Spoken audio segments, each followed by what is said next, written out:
Hi, there you are. Welcome, kids, to Just So, Mr. Joel. I'm going to be telling you stories, and a lot of these stories come from a famous book called Just So Stories by a writer named Rudyard Kipling. This first one is called How the Camel Got His Hump. In the beginning of years, when the world was so new and all, and the animals were just beginning to work for man, there was a camel, and he lived in the middle of a howling desert because he did not want to work. And besides, he was a howler himself. So he ate sticks and prickles and thorns and milkweed, very lazy. And if anybody talked to him, he had one thing to say and one thing only: humph. The horse came to him one Monday morning with a saddle on his back and said, "Nee, Camel, oh Camel, come out and run like the rest of us. Nee." "Humph," said the camel. So the horse went his way and told it to man. Presently, the dog came to him with a stick in his mouth, woof, woof, woof, woof, and said, "Camel, ah." The dog came to him with a stick in his mouth and said, "Oof, Camel, oh Camel, come and fetch and carry like the rest of us." "Ruff, ruff." "Humph," said the camel, and the dog went away and told the man.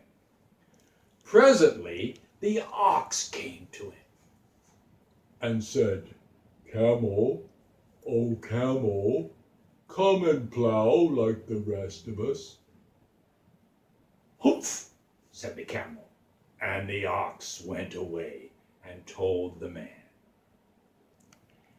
At the end of the day, the man called the horse and the dog and the ox together and said, "I'm very sorry for you with the world so new and all, but that Hump thing in the desert can't work, or he would have been here by now, so I'm going to leave him alone, and you must work double time to make up for it."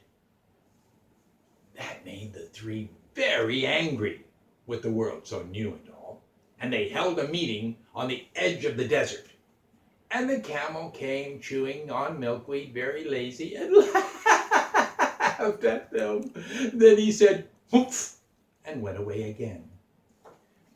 Then there came along a genie in charge of all deserts, rolling in a cloud of dust, and he stopped to talk with the three. "Genie of all deserts," said the horse, "is it right for anyone to be lazy with the world so new and all?" "No," said the genie.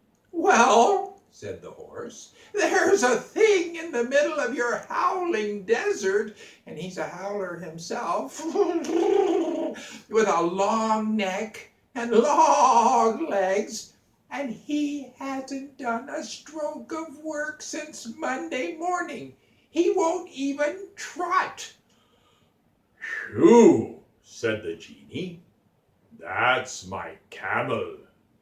What does he say about it?" "He says, 'Humph,'" said the dog, "and he won't fetch and carry. Ruff, ruff." "Does he say anything else?" "Only humph, and he won't plow," said the ox. "Very good," said the genie. "Kindly wait a minute." The genie found the camel being very lazy, looking at himself in a pool of water. "My friend," said the genie, "I hear you're doing no work with the world so new and all." "Humph," said the camel. The genie sat down with his chin in his hand and began to think about what magic he could do to the camel, because genies are magic, you know, children. "You've given the other three extra work ever since Monday morning, all on account of your laziness," said the genie, and he went on. "Humph," said the camel. "I shouldn't say that again if I were you," said the genie. You might say it once too often. I want you to work. And the camel said, "Humph," again.